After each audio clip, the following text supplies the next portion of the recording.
Assalamu alaikum, Zakir bhai. I'm Joseph Fernandez, working in a call center.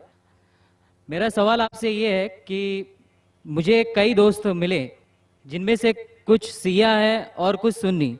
जैसे आपने कुछ देर पहले बताया कि जो इंसान मानता है कि अल्लाह एक है और मोहम्मद अलैहिस्सलाम आखिरी पैगंबर हैं, तो मैं मानता हूँ इस बात को। तो अगर मैं ये कहूँ कि मैं मुसलमान हूँ तो ये झूठ नहीं है। लेकिन मुसलमान बनने के बाद एक नमाज पढ़ना बहुत ज़रूरी होता है और कुछ तरीके हैं जो दोनों ही दोस्तों ने मुझे बताए, लेकिन उनके तरीके अलग अलग हैं।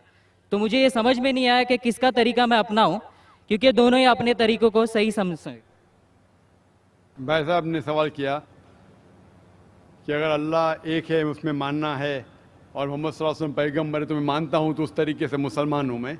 लेकिन मेरे दो दोस्त, एक शिया एक सुन्नी, और मुसलमान बनने के लिए नमाज़ पढ़ना ज़रूरी है, तो किस तरीके से नमाज़ पढ़ूँ?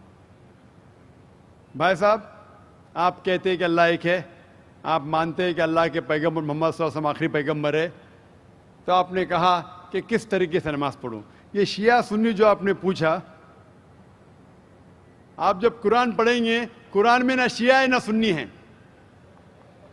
कुरान में ना शिया है ना सुन्नी है।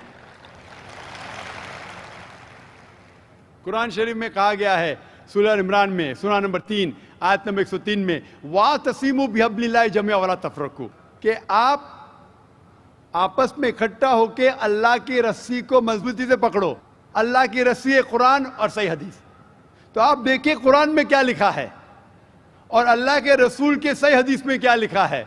तो जो भी आपसे कुछ कहता है, अगर कुरान और सही हदीस के मुताबिक है, आप उसकी बात मानो।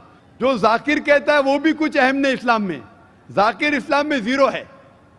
जो जाकिर कहता है वो बात मानना जरूरी नहीं, लेकिन जब मैं कुरान का हवाला दिया तो आपको कुरान की बात मानना फर्ज है। जब मैं सही हदीस का हवाला दिया तो आपको सही हदीस की बात मानना जरूरी है। तो इसीलिए कोई भी शख्स कुछ कहता है, अगर इख्तिलाफ है उसमें, तो फिर से रुजू हो जाओ कुरान और हदीस के पास, क्योंकि कुरान में लिखा है सूरह निसा में सूरह नंबर 4 आयत नंबर 59 में, वर्स नंबर 59 में, अतिउल्लाह वाति रसूल, अल्लाह की इताअत करो, अल्लाह की बात मानो और अल्लाह के रसूल की बात मानो। और वो लोग those who have been charged with authority, जो उलुल अम्र है, वो लोग जो आपके अमीर है। लेकिन अगर इनमें इख्तिलाफ है, फिर से रुजू हो कुरान और हदीस के पास, अल्लाह और अल्लाह के रसूल के पास। तो अगर दो शख्स, दो आलिम, कोई भी अगर इख्तिलाफ है, आप फिर से मुड़ो अल्लाह और अल्लाह के रसूल के पास, कुरान और सही हदीस के पास। फिर देखो कि कौन सा दोस्त, कौन सा मुस्लिम, कौन सा आलिम, कौन सा मौलाना कुरान और सही हदीस के मुताबिक कह रहा है। आप समझे? तो इससे पता चलेगा कि क्या सही है। आप बोलते हैं कि नमाज पढ़ने के तरीके में इख्तिलाफ है, शुरू में कम से कम जो यकसा है वो तो शुरू करो। इख्तिलाफ वो थोड़ा है, नमाज के तरीके में इख्तिलाफ वो थोड़ा है, जो यकसा है वो तो शुरू करो। अगर आप मुसलमान बनना चाहते हैं तो इतना वक्त क्यों ले रहे? खाली नाम के मुसलमान होना जरूरी नहीं है, वो कोई फायदा नहीं। अमली तौर पे मानो कि अल्लाह एक है, उसकी इबादत करो और आखिरी रसूल मोहम्मद सल्लल्लाहु अलैहि वसल्लम पे ईमान लाओ। और उसके बाद फिर तहकीक करो, आपके दो दोस्त लोग जो बोल रहे कुरान से कौन मैच करता है, सही हदीस से कौन मैच करता है, क्योंकि अल्लाह के रसूल फरमाते, सही बुखारी की हदीस है, उस तरीके से नमाज पढ़ो जिस तरीके से आपने मुझे देखा।